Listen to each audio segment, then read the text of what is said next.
welcome back to the Robin Zander Show. We are here today with my friend Eric Bahn, the co-founder of Hustle Fund. I admire you for how you show up so authentically on the internet, the kinds of organizations that you back and sponsor and promote, and for Minivan life and dad life, and really just truly being yourself in a world that encourages the opposite of that. So thank you so much for agreeing to an interview today, and really excited to sit down for this. Super excited to be here. Already we were online buddies, and now we're doing it IRL for reals now. So yeah, excited for the opportunity. We'll get into Hustle Fund. Zander Media is doing some work for Hustle Fund and for Camp Hustle, which I'm excited to talk about. Thank you. But I actually want to talk about who you are and how you represent yourself on the internet, because that was the single reason how you show up very authentically as yourself on the internet was what stood out to me as I got to know you in our first couple of Zoom calls. Tell me about Minivan life. Yeah. So first of all, thank you for not unsubscribing to me as a follower. So I'm a venture capitalist. That's my day job. And one of the things that's really fun about this is I'm in an industry full of very insecure people. And one of the ways I think insecurities manifest, and I really speak to my own experiences I've had to overcome too, is that, it's easy to put on a facade that you have your shit together, that you're more important than you actually are, or that your thoughts actually matter more than they really do. So it's an industry where I feel like it's full of these participants and players that are taking themselves so seriously. And it kind of left a strange kind of impression that, what if I just showed up without any facade and talked about my messy life, talk about the fact that I love being a dad, that I completely own the entire dad life, including the minivans, which I'm obsessed with. And I will die on this hill saying that pretty much anyone needs to get one. We can go into that later. But just like bringing my real self together, because I've been in those kinds of positions in other areas of work where I felt like I had to put on a facade going into work every day and then take it off as I experienced my friends and family. And that just gets tiresome over time. So yeah, I do think that my Twitter personality is actually an extension of my real self. And it's just trying to build in a little bit more vulnerability to the space so that, people like myself can feel more relatable to others. And it just naturally gets reciprocated in kind in wonderful ways when you live like this. I've done a lot of things in my life that people look at as, impossible. So starting a restaurant on 3 weeks' notice with no prior restaurant experience, right, is kind of crazy. I've done a lot of those things not by being fearless. I've met people in my life who say, like, I just don't experience fear. Like, I'm not sure what exactly that is in relationship to sociopathy, but like, I experience a lot of fear in my life. And the things that I do in spite of them. If I were to do a backflip right now, I would have a moment of like cortisol right before I do my backflip, even though I can do a backflip. I'm scared of being seen in that way. And when I look at who you are on Twitter, and we'll go into some specific examples, or like representing yourself very authentically, opening yourself up to criticism in that way, because the internet is rife with, the world is rife with people who want to tear you down and want to criticize you, you being everybody. How do you stay vulnerable and practice that vulnerability while being true to yourself? So I think a lot of this practice came from some conclusions I made in my freshman year of college. So I was dating some ladies, and these relationships would last maybe 2 or 3 months before I would hit a wall. And what I realized was young Eric, like 18-year-old Eric, was very, very insecure. So I had all the affects and the bravado and all stuff trying to be impressive, but it was exhausting. And at the end of the day, I was putting up a wall, right? An impenetrable wall of emotions that wasn't allowing like partners that I like to actually come in and actually see me because I was so afraid. And then eventually I came to the conclusion that I need to approach dating, at least in this context, very differently, which is, what if I dropped all those guards and then let someone completely in, right? Now, the downside was you can tear my heart apart, and those lows are incredibly low, and I've had plenty of those in my life, and every once in a while I still feel that. But the highs are incredibly high too, because it feels like you're completely seen, right? And then once I got kind of comfortable with putting in some of those reps, this is around the time that I started to date my wife, where I really got this. It's 19 years ago now at this point. And then she's someone to actually really look up to too, because she always has, as far as I've known her, has operated in this way. Just like it's somehow was like so secure in herself, not afraid to showcase her foibles and all, of which she has very few in my opinion. And like begets like, like you kind of naturally begin to imprint that kind of stuff and begin to love yourself a little bit more too. And once you just have like a secure sense of loving yourself, I think it's just very easy to just be you. Right. So, and also to make fun of yourself too for being a little bit weird too. And I think that does like create like a really neat environment around you when you can poke fun of yourself and just be self-aware and self-secure.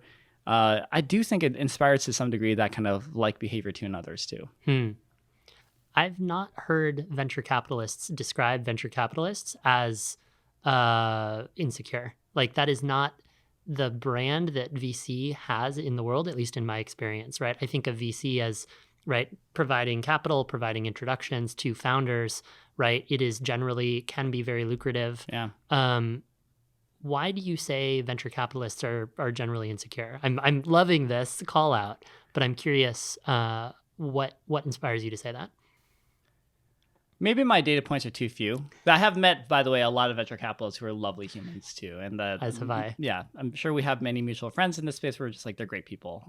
So it has changed, but I think Robin, you've been on the same side of the table as I have as a founder before, and maybe you've actually approached investment opportunities and tried to pitch and so forth. And at least in my experiences, it always felt really consistently terrible.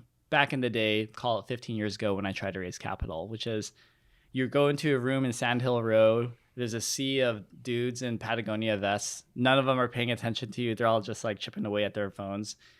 And then it's like yay or nay, right? It's almost like Caesar, like 12 Caesars saying like, we're going to do this or not.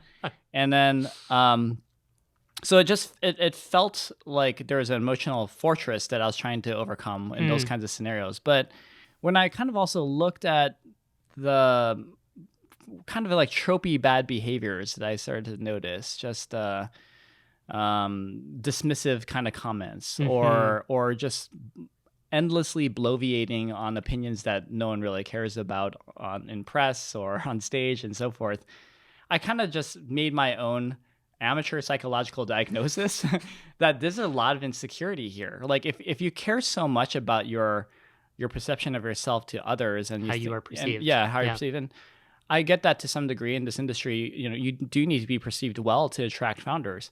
I empathize with that, but it went a little bit deeper than that too. I mean, like, I'll just give you one example. This is an example that I will not tell who this person is.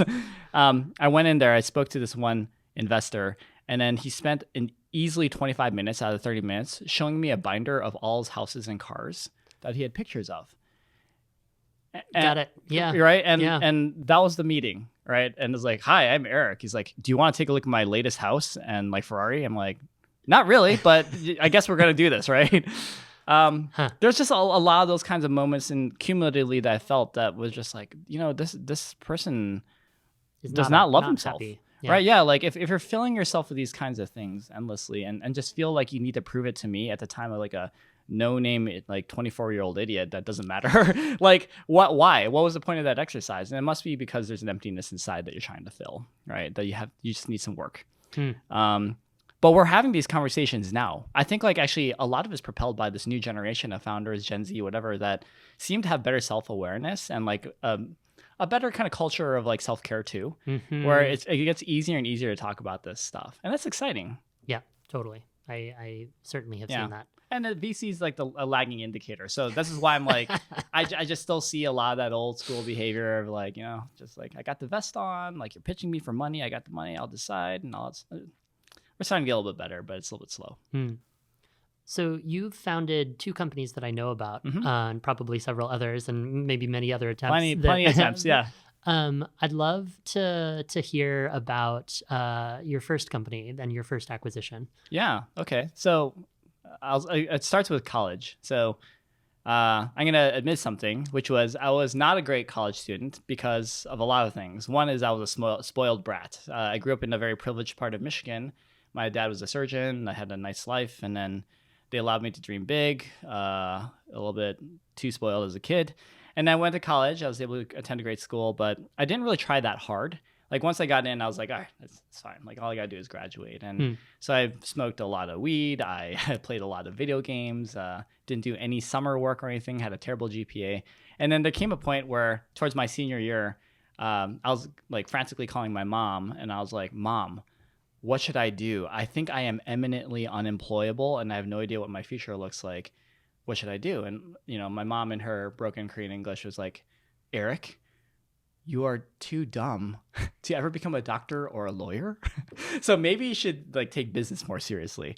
No knock, by the way, on the record to anyone who's in business. There's many brilliant people out there. Just going to put that caveat in there. So, in my naivete, I was like, well, if I'm going to go into business, I should get an MBA, right?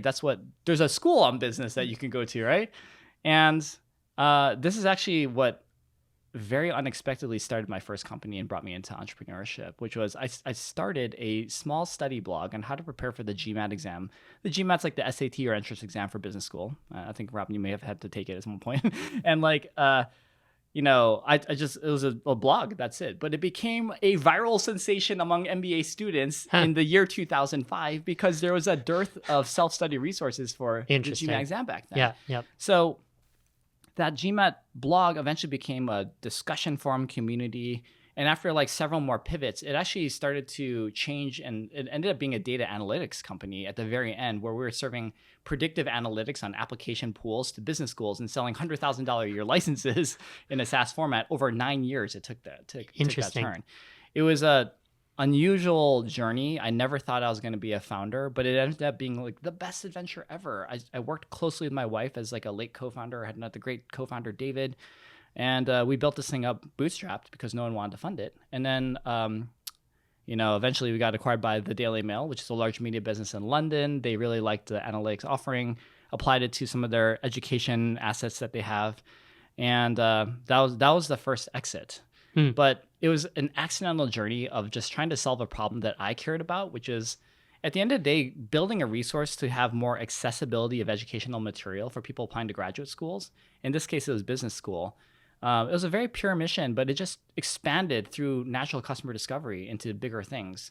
I have a sense, Robin, that just from understanding your background that you've kind of had a similar journey too. You start this one thing, but then you learn these other things, and then you realize you can keep expanding. And now you're building the Zander Media empire right now, right? Something like that. Yeah. Our colleague Rudy often jokes, how do I name things? I say, what is my name and what does it do? So there was Robin's Cafe, there's Zander Media, right? And who knows what comes next. This idea of scratching your own itch is something I've heard talked about in the world at large. But I love that your GMAT business came of literally a blog that you were just trying to write as you were yourself preparing to take the GMAT. When I look back on, I'll say 3 businesses that I've built that have been successful versus dozens of ideas that either never took off or never sort of went past a certain phase. Those would be my old restaurant, Responsive Conference, and Zander Media. Each of them in their own turn was attempting to solve something that I was struggling with myself. With the cafe, I lived on Potrero Hill in the Mission for 10 years. There was an opportunity for a community hub. Yeah. I was a dancer in the neighborhood. I had worked in the neighborhood, and I saw that there was a place where people could gather that didn't exist, so I built it. With Responsive Conference, I'd never been to a business conference ever in my life in 2015. I wanted to learn about the future of work in 2015 and 2016, and was blessed with like a lot of mentors. And Tony Hsieh came and attended year 1 conference, so right? Cool. But it was my own desire to learn about this ecosystem that inspired me to facilitate and bring together people who were the best in the world to talk about that. And then with Zander Media, it's storytelling at scale. It's how do we take things that are already happening in building our companies and turn that into messaging and the authenticity of the messaging that becomes good marketing for an organization or an individual. I mean, I love your style of being a founder because I sometimes think of it as like a positive selfishness in the sense of like, there's a problem that I feel. Yeah, there's a problem that I feel in my life that probably others feel, but at the very least, if I solve it for myself, that's cool, right? And in the course of doing that, you naturally discover that whether there's a bigger market or not, right? Once you've kind of like designed the thing that you always wanted to exist for yourself. And that's exciting. I actually think that, after being a founder for so many times, Robin, you've probably realized that it's a pretty lonely journey. It's fraught with stress. Yeah, it can be. And but when it aligns to a natural passion, it's not like you forcing yourself to like some use case that you don't really care about, but you think there's a lot of money there. But it's more kind of coming from like a pure place of just like, I just like obsessing over this problem anyway. That's, I think, some of the most exciting businesses ultimately. And actually the things that sustain you during the hard times too, of just like, look, I'm on a mission to serve people just like myself who have the same problem. So even though it's tough right now, I know like there's a lot of people just like me. Right. And I think that it's subtle, but it goes a long way. Yeah. You sort of covered it superficially, but I want to talk about your upbringing a little bit. You called yourself a spoiled brat kid growing up and right, like very privileged. And you've written specifically on Twitter some really interesting threads about privilege that I want to come back to. Yeah. But your parents are first generation American, yeah? Yeah, from Korea. How old were you when, or were you born in the United States? I was. So they arrived, it was late 60s, early 70s kind of time. This is after my dad's military service during the Vietnam War. And then they had a chance to actually come over here to the United States. At the time, the U.S. was lacking in doctors, so they were recruiting very heavily from East Asia. And my parents were pulled into the Midwest, so we landed in Detroit. And then by the time I came out in the early 80s, everything was chill. I mean, like my dad had to redo medical school, residency, fellowship. He was already a doctor, but had to do it again. Wow. In the U.S. context. And then, down in downtown Detroit, that scene was starting to really turn into real like negative vibes around that period of time, the downfall of the auto industry and everything. But they made it out. And I was living in like a really leafy, safe, privileged suburb of Michigan for my childhood. And, I reflect a lot about this because for a couple things. First of all, their version of allyship, especially in the Asian immigrant diaspora, is pretty consistent, which is you never talk about the past. Right. You always focus on the future for your kids. Yep. It wasn't until recently where I got more details, like in the last couple of years, about what their true immigrant experience was like. And it was fraught with a lot of harrowing stories. But when I came out, they never spoke about their past. They're just like focused on studying, playing outside, and just like dreaming about your future.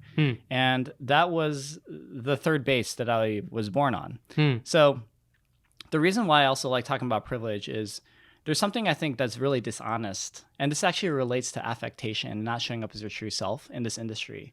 If you look at many of like the top funders in the space, or even like the top founders, one of the most consistent things you're going to notice is that most of them were already born rich, right? I mean, like they didn't have the burden of student debt, right? Or even the trauma of poverty, right? That can really like throttle your ability to have abundance mindset is like when you don't have enough food in your belly, right?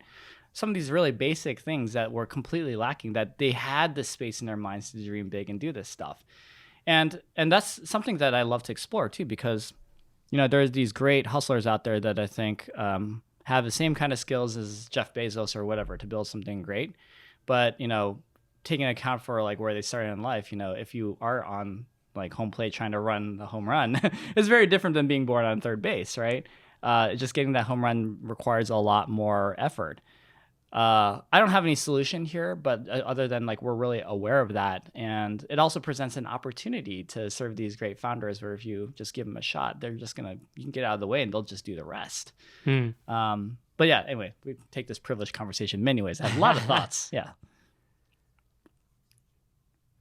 I'm still stuck on and fascinated by. I know a lot of folks who are first gen, whose parents don't talk about the past. Yeah. Are you close with your family now, with your parents? I would say not terribly. It's better though as an adult. I think we can. Once I had kids, I think I could relate to them in a much different way and actually understand some more of their narrative more. At least like when it comes to the truth of my family, our journey, like they really focus on their kids' well-being. Yep. Right. That was like the primary reason for why they wanted to move to the United States, was like a better life for the kids. Interesting. Less so about themselves, but for the kids. And so, I mean, I feel enormously blessed for that too. Yeah. But at the same time, I think they over-indexed a little bit as a kid and just like trying to hide some of their own struggles. And maybe I idealized them a little bit too much as like, wow, they got their shit together from day one. Like, look at this house, they're human just like me. And as adults, I think it was a little easier to go back in time and then talk about those narratives. So it was different. My household wasn't one that's like, you say like, I love you all the time. And there's like hugs all day long. Like I didn't really want that actually. And I'm actually doing that in my household, but it was a different kind of blessing too, right? I mean, we're all the sum of our cumulative experiences, right? And I generally do really like who I am today. And my parents are the reason for that. Yeah, 100%. What are you, so you're the father of? Two kids. How old? 7 and almost 4. Okay. What are you doing similarly as a parent that your parents did with you, and what are you striving to do differently? Oh, I think there's a lot that's different, but let me start with like challenging myself on what I think is similar. So what my parents always valued was hard work, right? So they tried to model it in terms of how they ran their lives, in terms of how they focus on work and all that stuff, and that was great. But in addition to that too, they never were impressed by like the end results of the report card. If it were like really great, that's awesome. But they really rewarded me, or at least showed me the most recognition when they saw that I was like working my ass off, like, grinding hard to like try to understand something. Implicit growth mindset. Exactly. Yeah. I don't think they named it ever for themselves. Probably didn't have that term back then. A lot of terms didn't exist in like the 80s and 90s apparently. But so in that regard, like I think I'm similarly rewarding my kids. Like I like results and all that stuff, sure, but I really get excited when I see my son like struggling with piano, or like my daughter like falling and picking herself up, trying to ride that bike over and over and over again. That's the stuff that I try to really recognize. So in that sense, I think we're really similar. The other part that's very different are just some of the things that I had shared, which is I'm hugging them all the time. I affirm that I love them so much, right? And and I guess the last thing that's a little bit different is I have more quantity time with my kids. So my dad's a doctor, so when you're doing surgery, you generally can't do that from remote. Yeah. My mom was a stay-at-home mom. It was great to see her all along. But the thing that I want my kids to take away when they're old and they think about what was it like growing up with dad was he was around all the time. And when he was around all the time, it felt like really high quality time. Like he's just always around, right? And you can do that as a venture capitalist. Like I work from my garage, and it's like pretty easy to just see the kids all day long when they come back and all that. So that feels really special, right? And that's in some ways more for me in a lot of ways too, right? Yeah. Super cool.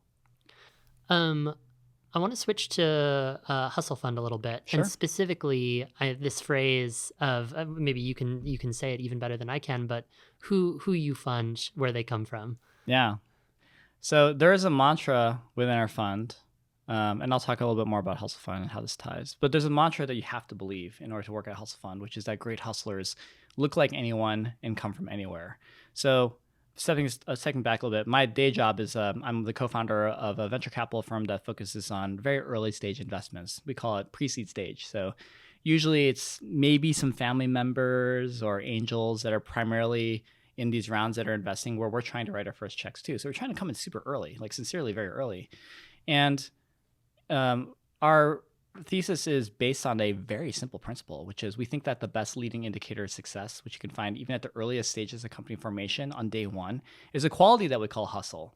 So for us, hustle is defined as great execution meets high velocity. Now, there's a couple things where this informs some interesting conclusions, if you really believe this. One is our view is that you can only view hustle truly by seeing teams work. So we have an unusual model. We start with a small check that we write into a lot of teams. We work with the team then on a growth project, usually related to sales or user acquisition. This gives us a chance to actually see the team work and then understand their hustle better and their market. And then in a select number of cases thereafter, if we really like the hustle on the market, we'll concentrate much, much larger checks behind those true hustlers. But when you invest in this style, a very interesting thing happens. It turns out that you create a diverse set of founders who get the most funding. It's naturally about 40% women and growing, 27% underrepresented founders and growing, 60% of our deals are outside of Silicon Valley and growing. Every day it looks more and more like the population of the United States, and they come from a wide array of backgrounds. So the where I find purpose in this work is actually on this notion of inclusivity and how it's treated in our industry. Today, I would argue that inclusivity is this idea that look at me. Like, look how like nice I am. I'm creating like I have a $20 billion fund. I'm creating like a $20 million, carve out for women or for underrepresented folks.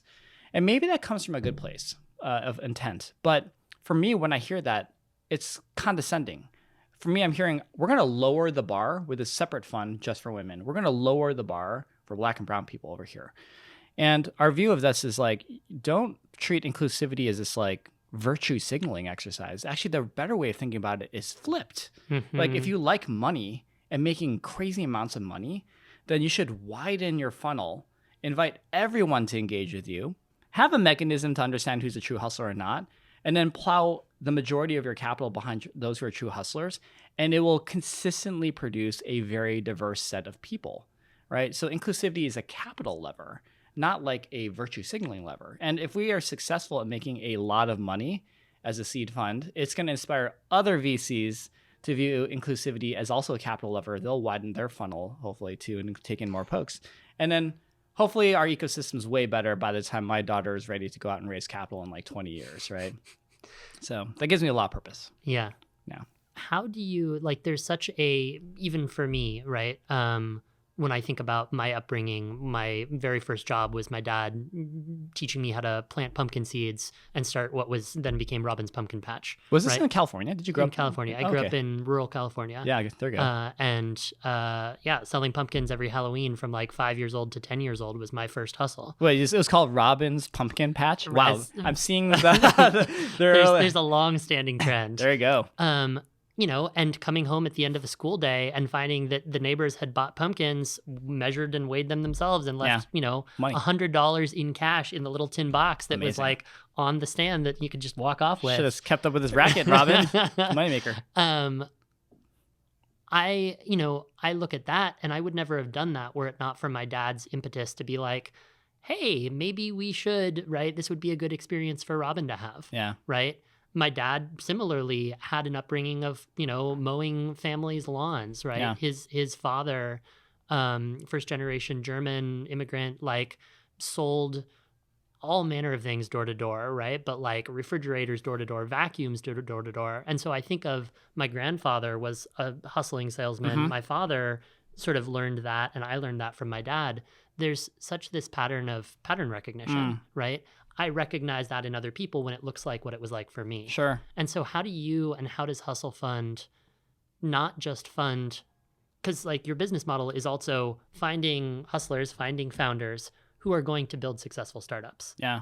One of my mentors has been BJ Fogg of Stanford. Tremendous. Who, wrote the book Tiny Habits and this idea of incremental growth. So I love and really resonate with start with a very small check, support the founder through a process, get to know the team, get to know the ecosystem and the market, and then invest more. That makes so much sense to me.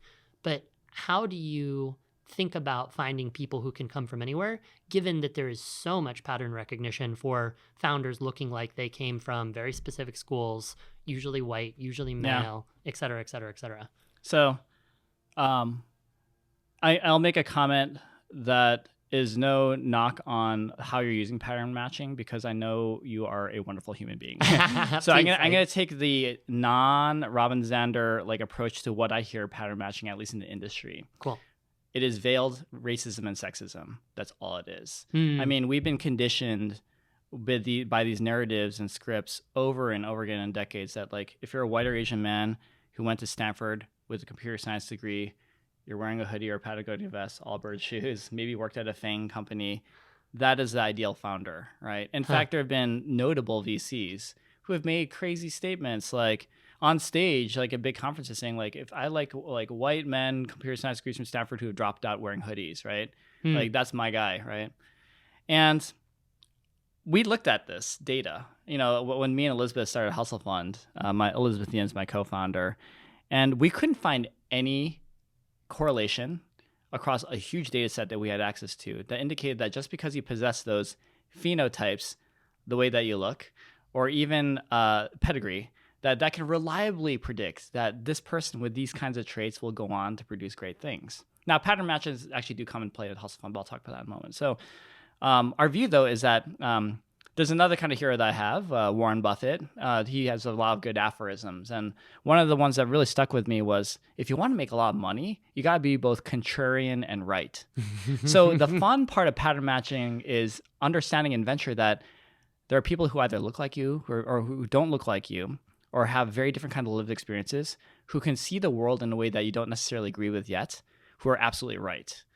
And if you challenge yourself to support those folks, then you could potentially do very well together. Now, here's like tactically how we do this. First is that in our marketing, we openly declare that we truly want everyone to apply. Like, we don't need necessarily just privileged centers like Stanford, but everyone should come. So I don't ever buy this idea that there's like a pipeline issue. I think you just need to look a little bit harder. Do more events at HBCUs in the South. Like putting that responsibility on yourself to go out and find people and invite them to apply rather than just wait to see who shows up. It's even lazier than that. Like, I'll just ping like a undergraduate business club at like Morehouse or something and say like, yo, is there anything, can I do something mentor hours or something for a couple of your founders, student founders? And then you just do a couple of that, and then you establish like a relationship, and then there's that pipeline. Or go to some women's events and be like, hey, we're like, funding everyone right now. You want to engage with us? And that brand actually catches really quick. So that's part one. But there are some tactics here too. So part two is, in the way that we engage with founders, we always require that they fill out a form to apply for funding.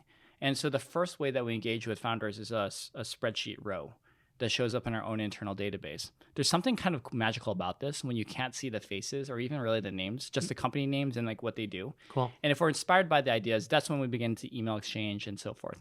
If let's say we find founder Robin, and then we're like, okay, Robin sounds pretty good. Let's jump on a phone call with him.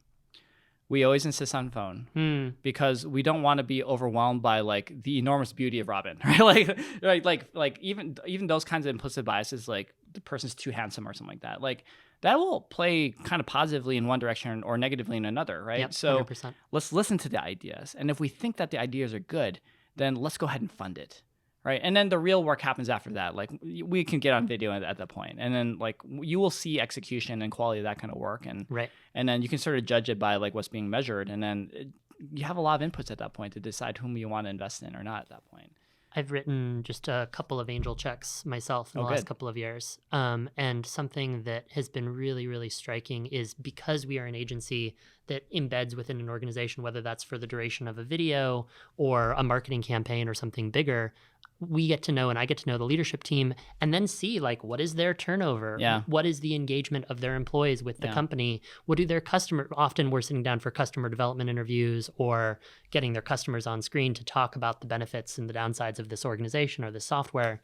And it gives us an inside look at how does this company function, which is a huge strength. And so I believe it's called the Redwood School. Yeah, that's right. Where you support the growth of a startup through a growth phase. You get to see a little bit. They're not trying to prove themselves to you. I mean, maybe they are too. But like, as with Zander Media being embedded at a startup, we get to see what it's like to work within that organization. And from there, in many cases, we'll decide, are we going to continue working with them or not? I mean, Robin, that's a rock solid way of approaching investment. I mean, if you work with these teams, you will get an even probably deeper sense in some ways, because you're so closely tied to like their narrative, talking to their customers and so forth. That's continue to write those angel checks. I bet you're going to have like a 10x, 100x portfolio, like easily just doing that. But yeah, I mean, like, truth comes from collaboration. I mean, I've been tricked too many times in hiring by people who had amazing degrees or just sounded great in the interview, and then they were kind of dumb like when you start to work with them. It's the same thing. It's just so much of early stage venture capital, when you don't have the judgment of like years of data, like, are they profitable, or like, their cost per acquisition, all that stuff. It's just judgment on, and faith. The people, the leadership. Yeah, the but getting someone that's so overwhelmingly good at pitching can trick you. Yep, right. Totally. And this is why that's a checks and balance for us too. Of, maybe we can bet on this person who sucks at pitching, but there's something kind of special about them. Maybe they can develop into something real. Or maybe we do take a bet at this person who's amazing at pitching, and we'll see whether they can live up to the hype. We're not overexposing ourselves, so we can afford to take a lot of risk in that initial check. But once we write that second check, we generally have real conviction that this is a real team that we like in a real business that we think is going to grow up to be pretty big. I was initially off-put by the name Hustle. or Hustle Fund. Yeah. And we've talked about this off camera because there's so much, maybe a little pushback these days, but like the last 10 years, there's been so much hustle porn, Yeah. work until you drop, don't prioritize your health, right? An absence of work-life balance. In the world today, work-life balance is a question unto itself that we could dive into, but talk to me about the choice to name your venture capital firm Hustle Fund and the edge of that, which I enjoy that you play with. Yeah.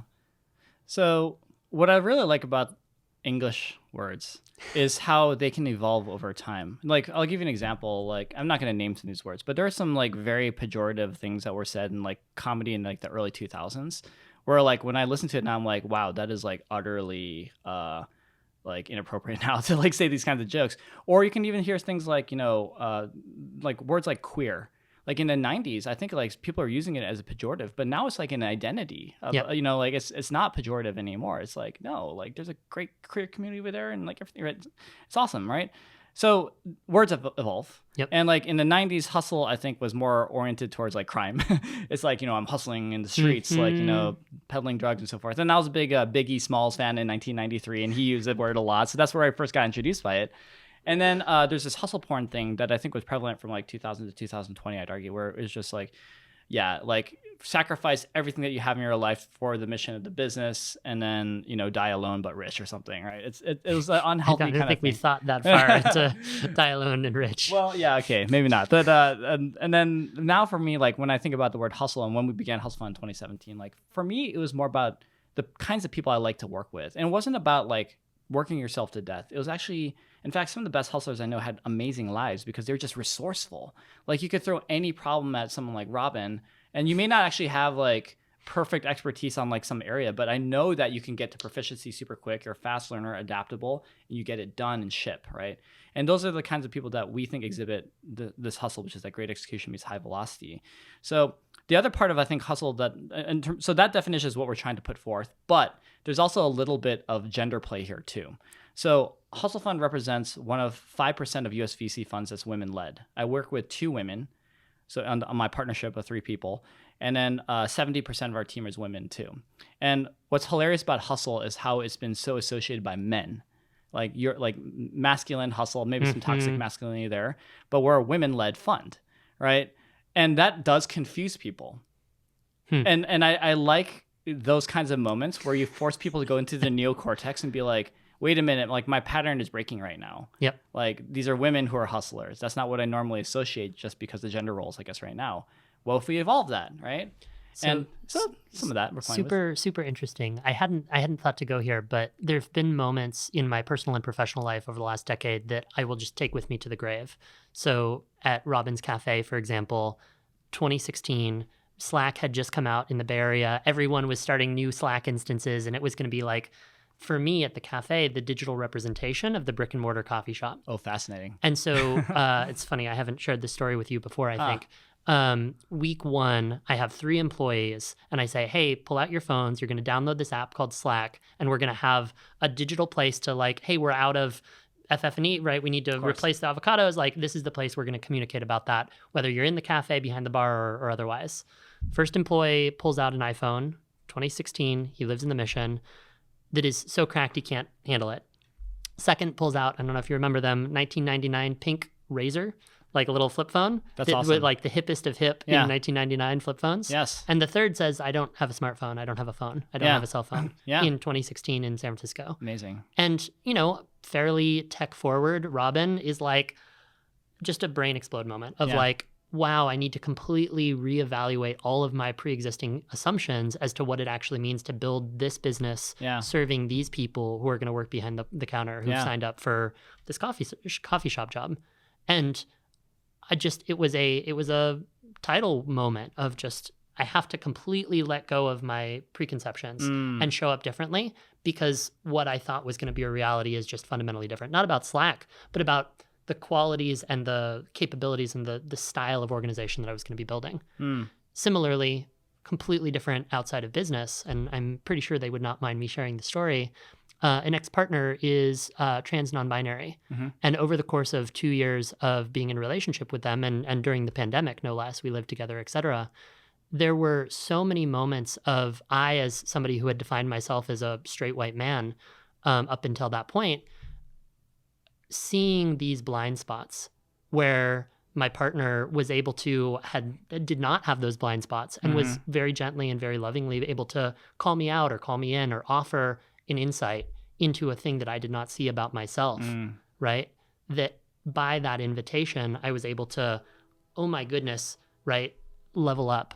You said, I think before we started recording, I like the steepest part of the learning curves.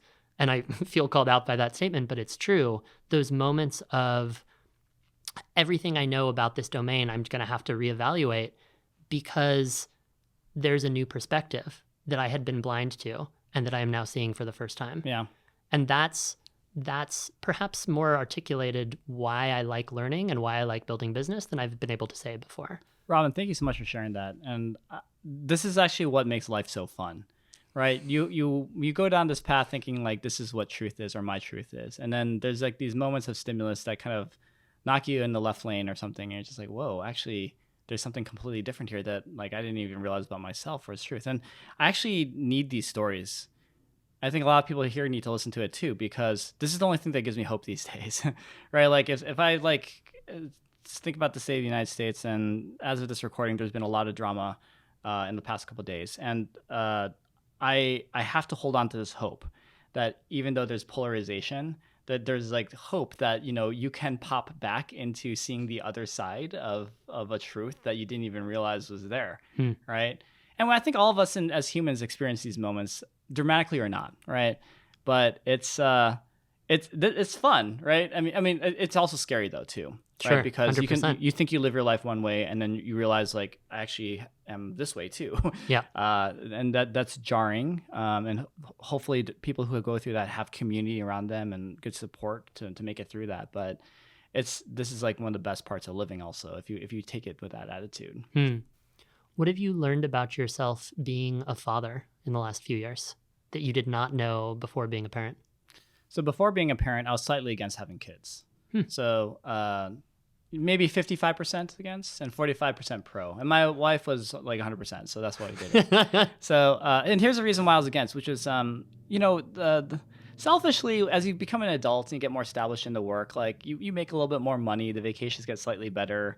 And then the quality of life just sort of naturally improves a little bit over time if you're lucky. It's not true for everyone, but at least I was lucky enough to be in that position. So I was like, well, I like picking up and going to Vietnam sometimes and, every once a year or something with a backpack. And I want that kind of freedom. And then we decided to have kids, and it was hard. The first year is really tough, but really quickly, as you start to see the personalities of these little dudes and dudettes that are in your life, it feels like the very best roommates you've ever had in your life are just hanging out with you when you get home. Like, if you want to just take a pure selfishness perspective, yes, the sleepless nights and the poop and pee is annoying and all that stuff, and they cry a lot on times, but fundamentally, they're just like such dope roommates, like just like the nicest people ever, right? And they're so endlessly interesting, and you form a team. Right, like it feels like a group of people. You already had maybe your partner, hopefully, is in your life, and they had your back. But now you got these other people that have your back too, right? And so it's been wildly wonderful to have. That said, I want to be real. I mean, they are expensive, right? Especially in the Bay Area, and having kids, I think, is a privilege now. Unfortunately, which is fucked up. In addition to that too, I mean, the sleep and stress part of it is real. I mean, I haven't had a good night's sleep in 7 years, right? And that's taken a toll on my body for sure. But all that said, if I could just shake the shoulders of younger Eric, who was against having kids, I'd be like, you should have done this way earlier. It is so great. Yeah. No pressure, Robin. No, I'm interested in having kids. I do not currently have kids myself. I want to come back to minivan life. Yeah. A Because story you're interested in having kids someday, so this makes a good... I've never been interested in having a minivan, but I'm open to being persuaded. We'll inflect that today. The story about minivans is very funny. I watch very little television, but for whatever reason, the Fast and Furious movies. Oh, yeah. And there's, I don't know, it's somewhere between 1 and 10, because that's how many there are. Paul Walker, prior to his He's death, dropping off his kids. is dropping off his kids, revving up an engine, Yeah. right? And it opens with his foot on the gas pedal, revving the engine, and then he like scoots forward half an inch in the minivan to let his kid out to school. Yeah. What is it that you like? Like, persuade me. What is it that you like about minivans? So that was, by the way, Fast 6 or 7, one of those two. We'll have Thank you. to come back to that later. Roll the tape. So there's a couple things I really like about minivans. I'm going to break it up into two parts. One is the pragmatism, and the other is actually the identity. So the pragmatism is, I know this is an audio, primarily a podcast, but there's some video component. My hands are going in parallel right now to the microphone. Like the doors open like this, right? Like they don't open out like wings. They open like very, very close to the body of the vehicle. And I got to say that when you are a tired mom or dad and you have to put your kid in a car seat, it's actually at a very, very good level. And then the doors, the way that they swing, just make it very easy to just access that. That's part one. Part two is like with child drop-offs, because I had to do it this morning too. It's awesome. It's just like I roll up to the school, I push a button to open the door, it rolls out, and my son just runs away, and then I just roll back. So and then going to Costco, parking's chill. It's just like you don't need to worry about hitting the car next to you. And then the cargo, like if you want to go to Tahoe or take a road trip, it's like endless. It's such a practical car, and minivans now from like when I grew up with them in the 90s are way more comfortable and nice. So that's sort of like the pragmatism aspects of it. But the second is actually the identity. For me, this is going to insult maybe a couple people here, but I do have a lot of friends who are just like, no way in hell will I be caught dead in a minivan. And then I ask why. And then they kind of go and rant off. But really what I think is the root of it is an insecurity in themselves, right? They're trying to actually impress others and saying like, I still got it. I'm not just like a lame parent or something. Like it's something that almost feels like it's not about themselves to some degree. Maybe it is. It might be being a little bit mean, but it feels like it's really driven by like outside perception. And when I sort of diagnosed that myself, because I kind of came from that moment as well in the beginning, it's like, should we get a minivan or not? It's like, well, let's get a cool SUV. It's like, but it doesn't have all the door thingies and all stuff I like. I finally just like owned it. I was just like, you know what? A big part of my identity now is just loving the fact that I'm a dad, right? And if I'm going to be just like authentically to myself, then like, why not just go all the way and just own the fact that I like when I drive around, people know I am a dad likely because I'm driving this gigantic Honda Odyssey. And, just sort of talk very openly about like, let's like get rid of a little bit of this toxic masculinity that sometimes I'm feeling of like, you have to have like a truck or something like that. And just like enjoy my manhood and the safety of that in driving this super awesome Odyssey. Again, it's sort of like this hustle discussion we had. It's a little bit of a play on like a norm where I'm just like, what if we poked it a little bit? Can you be like a great guy and drive a minivan, or a great mom and drive, whatever. So anyway, I think everyone should have it. Once you're ready to have kids, Robin, I'm pretty sure I'll be able to convince you. We'll go on a test drive in my minivan. Great deal. Sold. Maybe playing on this idea of self-awareness, because I'm sure you have lots of like very tactical advice for founders, but what would you invite for founders listening and watching? What would you want them to walk away with as knowing themselves, right? Self-awareness seems like it's such a through thread in this conversation and in your work. Who do you want them to be? Not just to secure funding, right? Or build a successful startup, but like, what do you want them to know that you think around self-awareness that maybe most founders or most people who want to start a company maybe don't know yet? I can only talk about my own lived truth as a founder, which is it felt really lonely most of the time. Even for talking about my company with like family members or close friends, if they weren't a founder, it's very difficult to empathize with how much your identity feels tied to the business you're creating. It's their own child right now, right, that you're trying to create from scratch.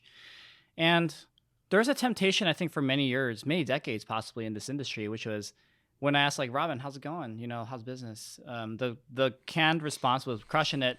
Right. Put on a good face. Yeah, put on the good face. Like you don't necessarily go to that kind of position. But we actually sort of talked about this right before we started to roll here, which was like a Buddhist philosophy that I once read that I try to live my life with, which is when you bow to the mirror, the reflected image bows back. And the way that I interpret that is the way that you treat your environment naturally gets reciprocated. So if I'm going to be a little bit insecure asshole to everyone, then a lot of insecure assholery will be reciprocated back to me. Just karma sort of does its thing. But when you lead with vulnerability and actually talk about what's going on in your life, it actually invites that kind of vulnerability back.